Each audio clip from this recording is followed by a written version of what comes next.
Usually what happens is somebody comes in the office and they say they're getting numb in the hand, they're starting to drop objects. If that's the case, usually we send them to get what they call a nerve test to the arm, which tells us if they're getting carpal tunnel syndrome, which means a pinched nerve in the wrist. The problem is, this is a pressure problem. The tendons, which move your fingers, are actually pretty tough pieces of tissue. They're not going to move if there's pressure in the wrist.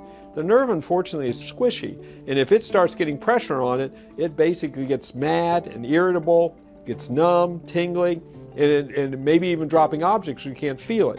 So what we're doing is, between this muscle here and the thenar muscle and the hyperthenar muscles, there's a gristle piece called a transverse carpal ligament, and that's usually what's pushing directly on the nerve.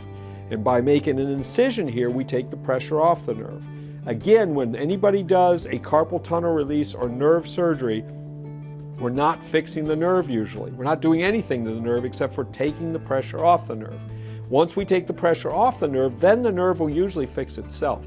Unfortunately, nerves we really can't fix. All we can do is take the pressure off of them. Then if they fix themselves, then you're back to doing regular activities on your own. The only problem with this is if you've had carpal tunnel for a long period of time, several years, it may not be able to fix itself all the way, and you still may have some residual problems with numbness in your hands. Although usually the pain and pressure in the nerve goes away and it does feel a lot better.